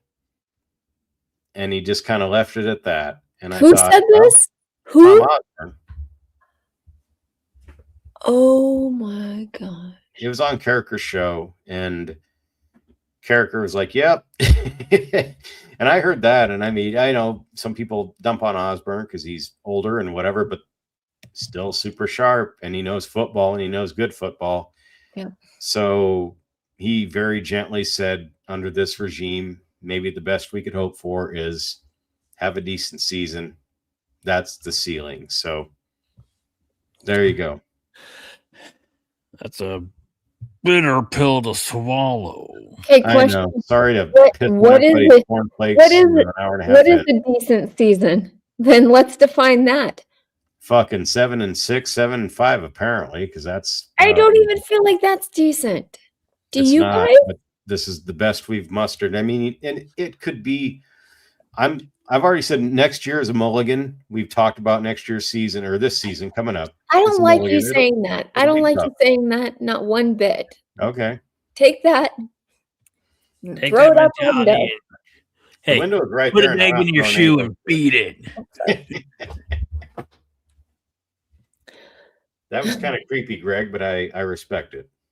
That's what I do. I'm just saying, I don't expect a lot for next year, so I'm not going to bitch too much about it. I'm so sorry for interrupting you, but no, go ahead. Discourse, because Christopher Foote keeps mentioning like Mickey Joseph, Vance Joseph. Mickey Joseph, as soon as the allegations came out, he was done at Nebraska. Ain't no fucking way we could have hired him. No. God, no. And had we hired him, or named him the head coach 2 weeks prior to those allegations coming out, we would have had to, let him go. What was it? The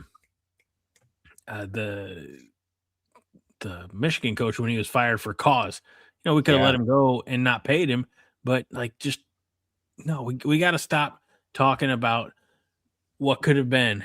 What could have been never gonna just we have to get over True. that. Yeah. The what ifs. I mean, I guess it's fun to Fred, and you'll appreciate this phrase, the fantasy booking, but what we have is what we have. Mm-hmm. And it doesn't do any good to sit and be like, oh, if we only had this coach or these players, sure. We all want 5 stars across the board, I'm sure. Yeah. Or, I guess on this show, we want 5 hearts across the board. We all want a room full of Sammy Hoibergs. All right. Guys who work their way up and just bust their ass for the team. They don't all have to be named Sam Hoiberg. They don't all have to be walk-ons at the beginning. They can be 4-star. They can be 5-star. We just want guys who are all pulling together, all for the university. And it's tough because we're in the NIL transfer portal era, not for themselves. We need them playing for Nebraska, not for, and Minnie's going to hate this, not for the name on the back of the jersey. I don't hate that. I just hate the reference to the movie. Which I bring it up. Yes. I love it. I love it. I love it. I totally agree with it. I don't want like our basketball team showed today. You guys were talking about that. How they're not self-seeking. They're not like, give me the ball hogs. We've had that in the past, I feel like. Now, hopefully our football team is full of a bunch of guys who want to just better the team. Whatever's good for the team. Yeah. Jeremiah Smith. You can't have a team of Jeremiah Smith, Dave. Well, we had one ball hog on football, at least, on offense. And he's more hog than ball, but he's gone. And, beat the dead horse, beat the dead pig. It's over.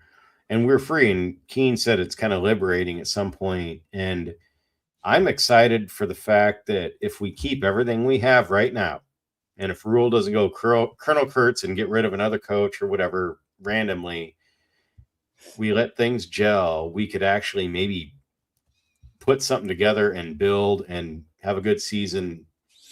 This season, just look like you know what you're doing. Don't fall apart. Don't have the game that we should win and we just inexplicably shit the bed and do ridiculous stuff. Just do that. Get 6 wins, get to the bowl game again, and then rebuild for next year. I'll be happy with that. Honestly, I will. 6 wins is what's decent. Are you kidding me? For what we're dealing with this year, yes, because we don't know what we will do in certain games that are toss-up games. They're games that we could easily I can't fuck up the clock management. We could turnover machine the game. We could all of a sudden forget how to cover the pass or stop the run. Like, it's fucking dealer's choice. Kaylee Bartle says if we go 7-5 this season, that's probably pretty good. 8-4 means we beat someone we shouldn't have, which I think is a great step forward. The 27 class is looking good. That's right at the edge of where I'm at too. I'd sign off for that. So I know many were supposed to be positive and whatnot, but like, what are your expectations for next year? Are you kind of the thing where it's like, we can't tell what we're going to get, even though we know that Ohio State, Oregon, Indiana, at least that's 3 losses right there, and forget who else we have, a couple other tough ones. So I can't look like that. I can't look into the future like that. I can. I've seen it before, Manny. Because Fred, there's so much changeover in football these days. Not every team is going to look the same. We sure as hell aren't going to look the same. So, us 3 or the football team? Are we getting makeovers? Is that next week? Would you like a makeover? Would you? I like me, Minnie. I like me. It's okay to tweak once in a while. Only if you're a meth head. Don't do it, Fred. Anyways, the fact is that now football teams look completely different year to year. And it'll be interesting to see. It's not the same as it's been. So you have to throw the ideas out that, yes, Oregon is stacked. Not going to lie. Oregon is stacked. They pay big money for their roster. The teams that pay big money for their rosters typically will be okay. They'll be stacked in the quarterback room because they have one quarterback who takes up 2 seats. If he hauls ass, he has to take 2 trips. There's certain teams that are always 2 yards short. He has the elephant belt when he has to fly commercial. Oh my gosh. Blood type is FLA. Well, I'll be honest, if we're going to talk about that again, I was thinking it would have made more sense that his brother stayed at quarterback and Dylan changed positions. Because Dylan is going to be fighting he's going to be fighting his weight for the rest of his life. Yeah, you can't be a good quarterback and weigh. They have him listed at like 220, I think. That's hefty. The weight doesn't matter. It matters that he moves like a sloth and that he's a fucking chicken shit. Like, yeah. I mean, it's just like, I don't know. I'll say it right now though. If some weird act of God happens and Oregon quarterbacks get hurt and somehow Dylan has to play against us next year, I will buy the broccoli cut wig. I'll get the shades, and I will play Dylan on our show before that game. It will be glorious. I'll do it. Mark it down. Write it on your notepad, Minnie. You think I'm going to let you play Dylan? You did once. I'll do it. Okay. How about we have a whole... Here's the thing. Here's the thing about like I'm just Greg, about done talking about Dylan. Greg. We could have a whole show of Dylans. See who's the best. I don't know if that's necessary. A Dylan off. It has nothing to do with Dylan's size. I'm going to go back to, Super Bowl quarterback, Super Bowl winning quarterback, and future Hall of Famer Ben Roethlisberger, 6'5", 240. Not speedy, but he was just a son of a bitch to bring down. Dylan would be like, Dylan had no balls, I think. He replaced his actual nuts with donuts. Donut holes. Yeah, that's fine. Then he kept reaching for them because he thought they were edible. He thought they were Timbits. So what happens when he keeps. I honestly feel like Dylan had no fight. That's why he slid 2 yards early repeatedly. Well, that's why he audibled out of passing plays to running plays. The thing I don't think he's tough. I don't think he's physically tough. I don't think he's mentally tough. A lot of people had said, if he had a great O-line or great receivers, what quarterback wouldn't be good if he had those things? So it's like it felt like he needed a absolutely perfect environment just to thrive. And that's not being a quarterback anywhere. And that's sure as shit not going to get him drafted because things ain't always nice and easy for you, even in the NFL. So it's like everywhere he went was curated to make him get to the next thing. And that interview I mentioned, he did right before the season where he talked about why he left and why he did the things he did. He talked about adversity, but when there was adversity, he just went to another place. So at some point you have to actually stay and do the thing. And he's yet to do that. Chuckle says Dylan will be an arena football coach one day. He could do that. He'd raid the concession stand probably, but we beat him up enough. I'm done talking about it. We're done with it, Minnie. I'm done. Done bagging on the guy. Everybody wants to be done talking about it. Nobody really has the answer about Dylan. We know it didn't work out. Was it our offensive line? Was it the fact that he held onto the ball too long? Combination. It was everything. Maybe. Okay. It was a team effort. Yes. Okay. Let's call it a team effort and be done with it and hope that both things have been fixed for this season. And I really do believe that the only thing we need from Anthony Calandria is just to be serviceable, like Adrian Martinez.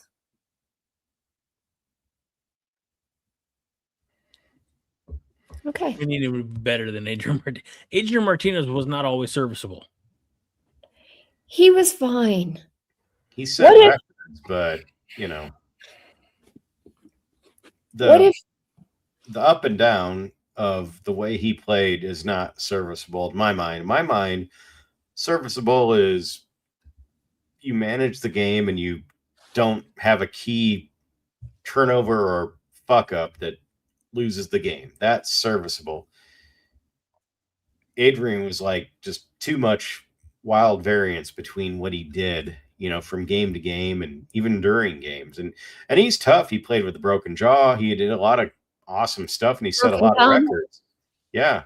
But to me, that's not serviceable. It's I think inconsistency. I mean, if we're gonna talk about Adrian, which I don't mind, I think that the main problem with Adrian was his quarterback coach. Well, that could be too. Adrian had a quarterback coach?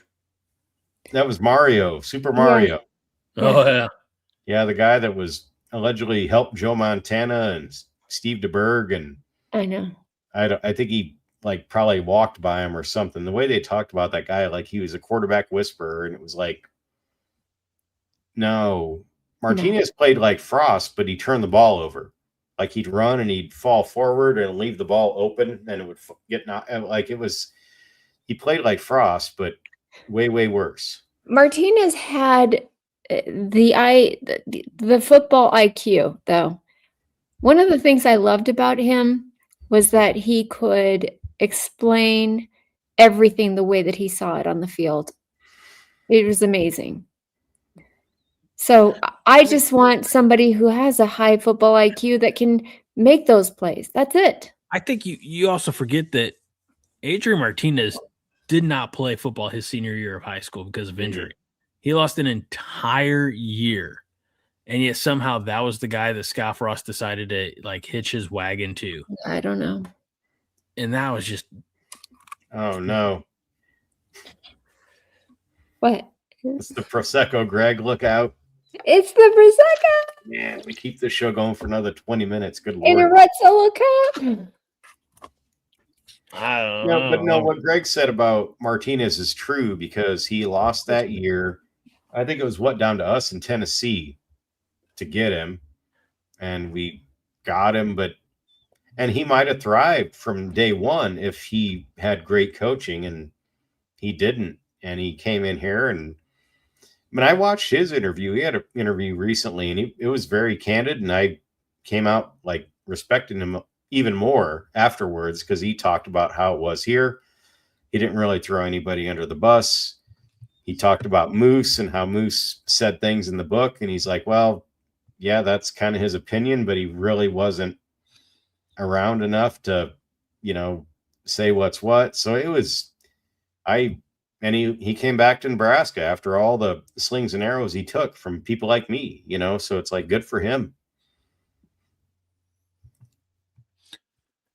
Yeah. A lot of good people out there. Okay.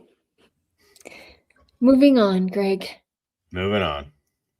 Where's Roger Moore when we need him? I don't have anything else. I was just here to celebrate with my friends.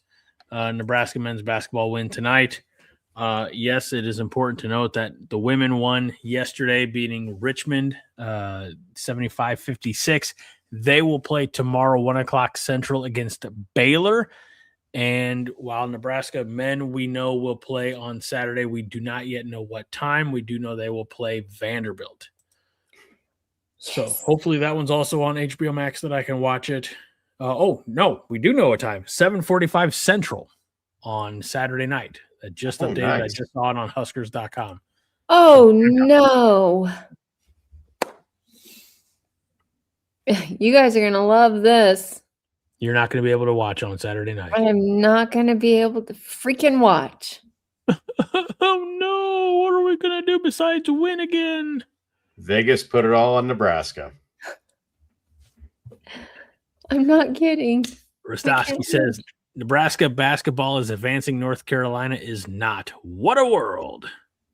And what do they know what's going to be on? Is it going to be on that dumb True TV or?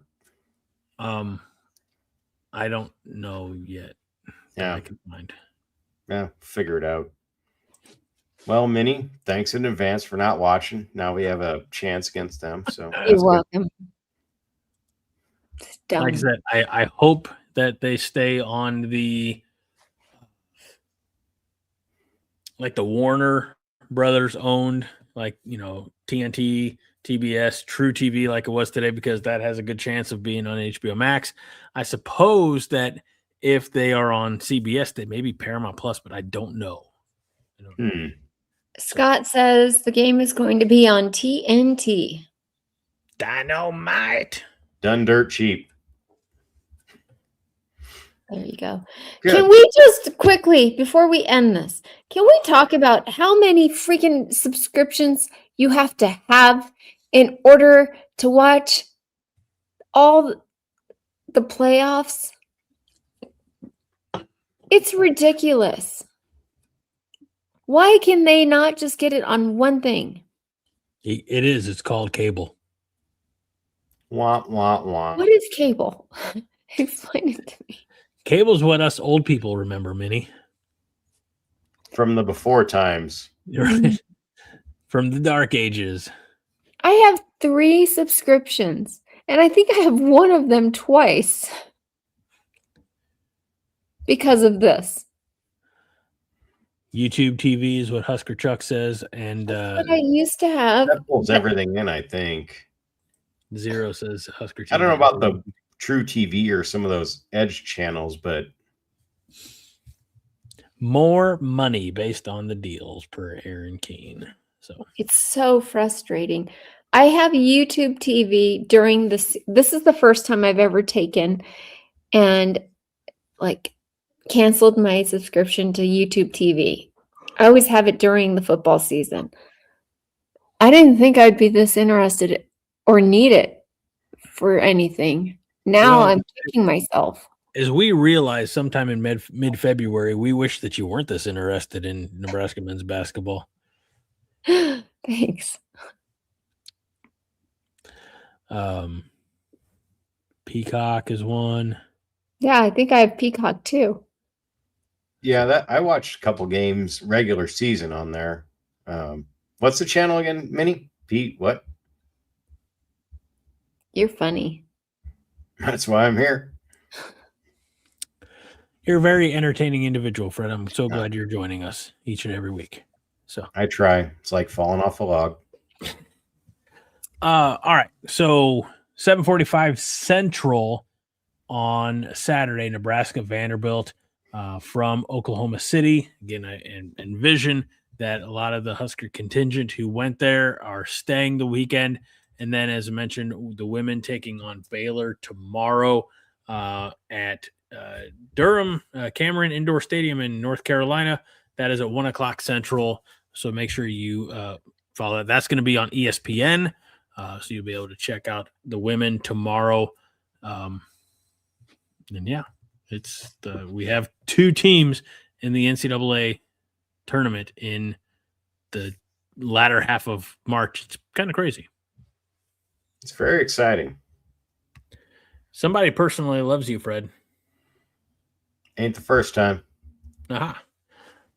Aaron Keene says, see you in the secret side chat, Fred. There better not be a secret side chat. Oh, I can almost guarantee there is. Damn it. Keene also says that only Fred would mix champagne and Metallica. Husker Chuck says that Vandy plays only one player taller than 6'7". He's 6'10". We will be the bigger team. Oh, good. Nice. Yeah, I saw today we had a guy put in at the end from Iceland, Curtis. Iceland. Yes. 7-footer. Yes. How old is that guy? He's a freshman. He needs to bulk up. Oh. How old is that guy? Oh. Shut up. As soon as she finds out he's 18 or over, she lost interest. I need. Hey, Meg, 18 yet? See you later. I apologize. That was mean. Another family guy. Fred, I went to see Destruction, Overkill, and Testament last night and did not drink champagne. Just saying. I would have. Yeah. It's hydration till it's You're not. missing out. Husker Chuck says, I give the offense an 8 out of 10 for today's performance. The defense, a 10 out of 10 versus Troy, the best game we have played in at least 6 weeks. Well, now's a good time to start playing your best basketball of the season. We know that Vandy's a 2.5-point favorite. Loved Johnny Fever and the Phone Cops. They play hardball. Is that a WKRP reference? Yes. Yeah. Not really interested in bringing all that up, rehashing all that. Kenny EIEO says, how about the Fighting Freds this morning getting that first tourney win? I think they smoke Vandy too. I mean, that's all. All I know, all I can add at this point is this little gem. Seriously, this song is called Love Gun, and it's about Paul Stanley's dick. Oh. So, Who's Paul Stanley? oh, for fuck's sake.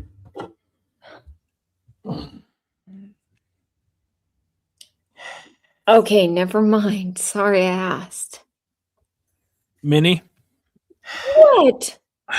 are you aware Don't make me of uncomfortable. the best freaking band in all the land? Who is it? Kiss. I see. Oh, I see that.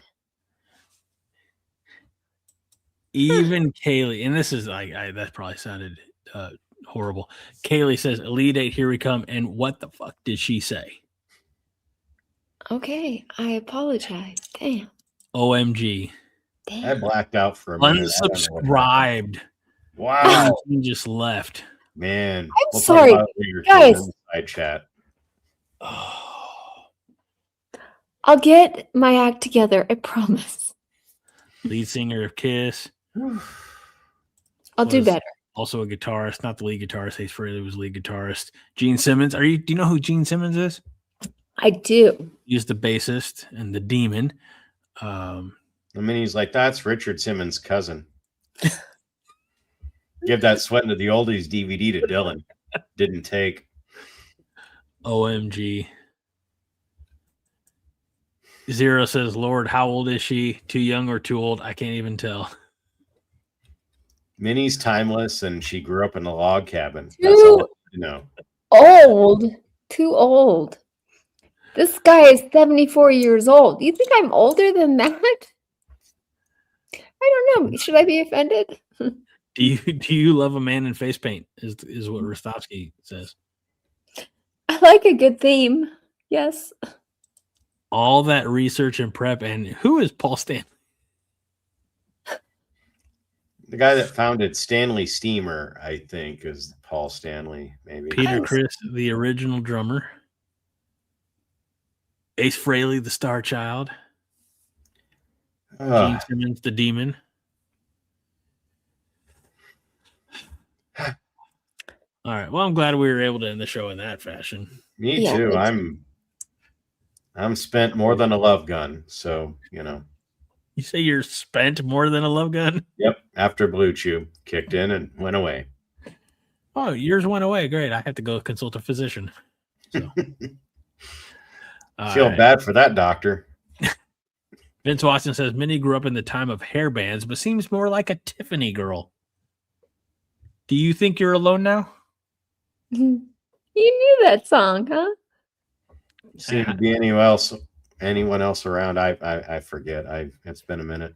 Doesn't seem to be anyone around. There it is. There we go. I think we're done without that right before I go to bed, but anyway. You're welcome. Now you can think about that. Hey, Fred, are you ready? No. I think we're alone now. There doesn't seem to be anyone around. I just see that breaking through a bathroom door when I'm trying to escape. It's like beating of our hearts is the only sound. You guys aren't playing nice. Tell you what. Minnie, what is your musical preference? Kaylee wants to know, not me. All over. No, I don't think I have any Kiss songs. I don't have any Kiss songs on my playlist. I apologize. I will rectify that situation immediately. But in general, musical preference, if you had to nail it down to like two things. Two things? Give us two bands. Yeah. Bands. Or artists. Artists? Okay. I love George Jones. And well, I easily 70 years old. Do you have something that'll bring your average age down a little bit more? No, I don't.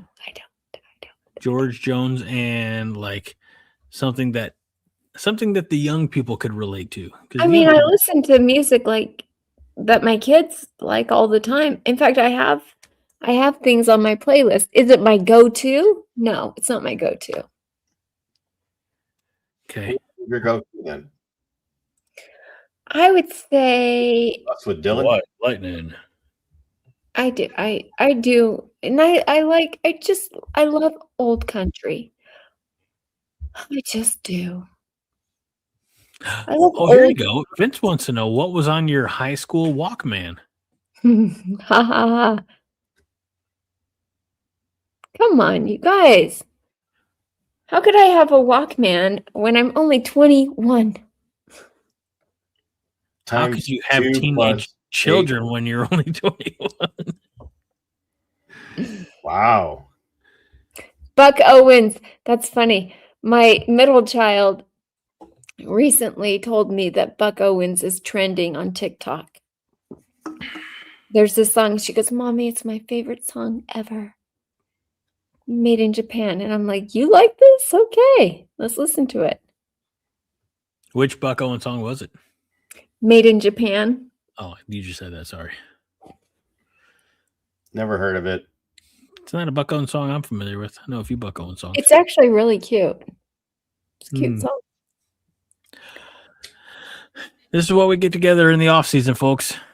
Yep. We have a lot of fun. For more music talk and Dylan talk and God knows what else. KRP talk. KRP talk. I could do that all day long. Johnny Fever was my fucking favorite. He was the man. I feel like you'd also been a fan of Wolfman Jack. Yep.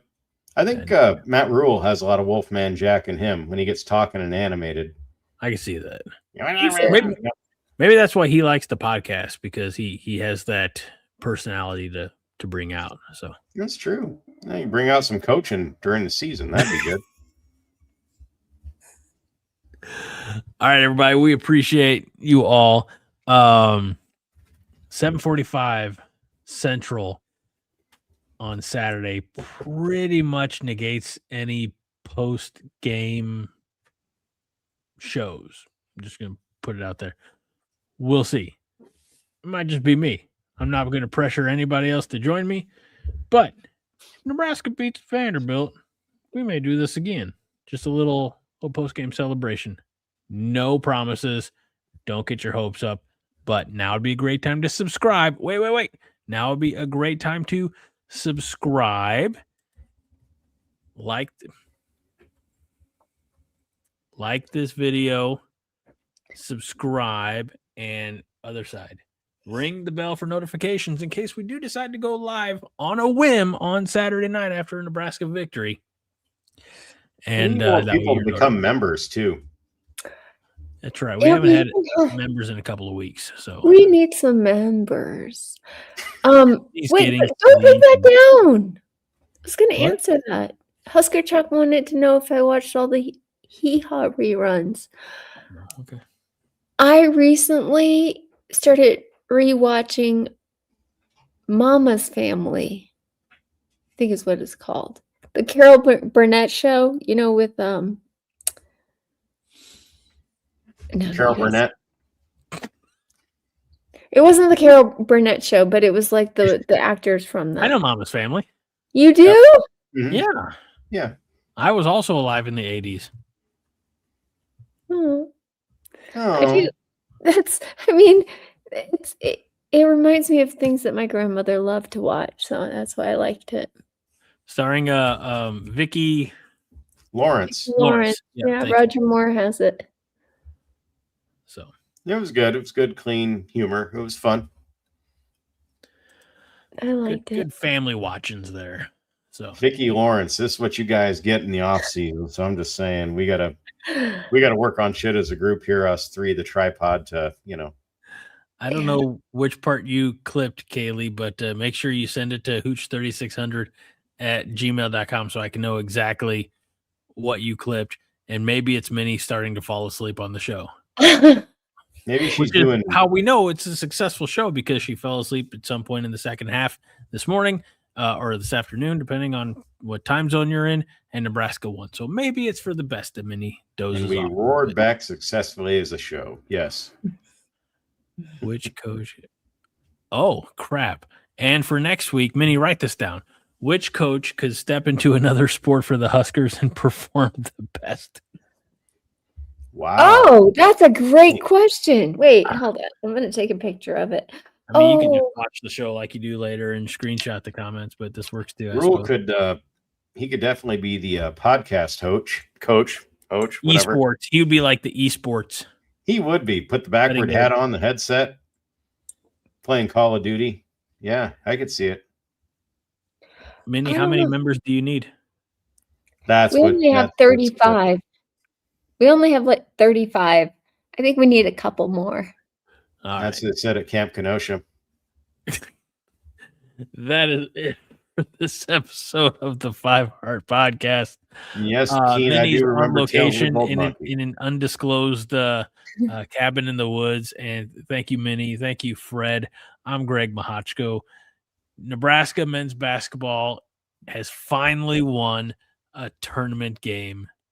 It's a beautiful day in Husker Nation. Well, I remind each and every week, it's my pleasure and it's my honor to remind you that Five Heart is all the heart you need. Minnie? And go Big Red GBR. Frederick? Go Big Fred. Not me. The other one. No, the never mind.